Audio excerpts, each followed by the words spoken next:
Good morning. Good morning. You ready for the barbecue later? Let's go. I'm ready. So, my name is Brother Pius Carlo, and I'm a first-year Dominican studying to become a priest.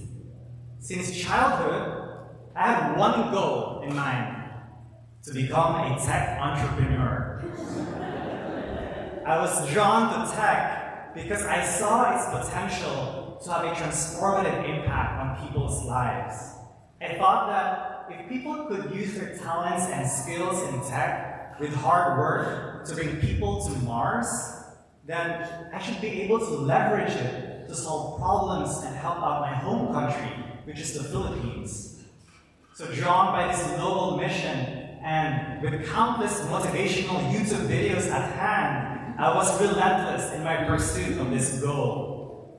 So much so that in high school, I took all the STEM classes that were available, and I would start my daily grind at 3 a.m. every day. Eventually, I made my way to the United States, and I studied computer science and entrepreneurship at the University of Pennsylvania. Being there made me confident that my goal was close at hand. Everything was going according to plan until one day, I attended a retreat that changed the course of my life. I discovered a fundamental truth that I didn't really realize before. I discovered that my desire to have a transformative impact on people's lives was actually from God. That He Himself planted this desire in my heart because He wants to satisfy it, and He will satisfy it. Originally, I was under the impression that my desires were just my own and my own to fulfill. But hearing that God Himself will fulfill my inmost desires attracted me to Him. This attraction led me to seek to understand who Jesus really is. And my spiritual director advised me to pray with John 15. And I heard the words of Jesus telling me directly, "Abide in me as I abide in you. Just as the branch cannot bear fruit by itself unless it abides in the vine, neither can you unless you abide in me." I knew it meant that if I really want to make an impact, I cannot do it unless I abide in Jesus. Moreover, He said, "You did not choose me, but I chose you, and I appointed you to go and bear fruit that will last."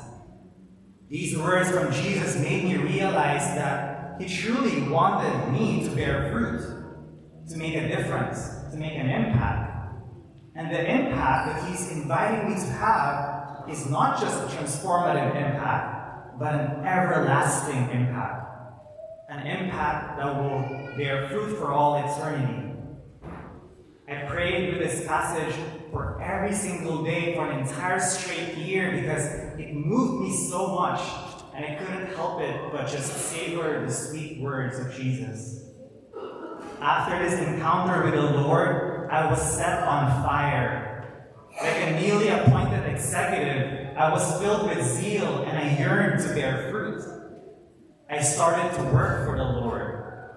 Using my entrepreneurial skills, I started a young adult ministry in college that served 4 neighboring universities in Philadelphia. And while working for the Lord, I experienced firsthand the incomparable joy that we have when we are with the Lord. And my desire to have an impact on people's lives was being satisfied in unexpected ways. After college, I worked at Google, and even there, I started a small group among my friends at work to share the gospel and the joy with them. It was also during my time there that I had another powerful encounter with the Lord. One day, I was praying with the calling of Simon Peter when Jesus told him to put out into the deep water and let down your nets for a catch. I heard these words and it shook me. I heard the words of Jesus telling me to rethink everything that I thought I would be doing. That included my original goal to become a tech entrepreneur. And interiorly, I felt all my dreams and plans were collapsing. I was scared. I freaked out. But just as he said to Peter, "Don't be afraid. From now on, you will be catching men." I heard him say, "Don't be afraid. From now on, you will be starting a new line of business for me in our business of saving souls." So after that encounter, just like Peter, I left everything to follow Jesus. I quit my job at Google. I said goodbye to my family who is still in the Philippines, and I joined the Dominicans. Some are called to put their talents and skills and hard work to bring people to Mars. But I am humbled and honored to have been called personally by the Son of the Most High to give all that I have and am to bring people to heaven.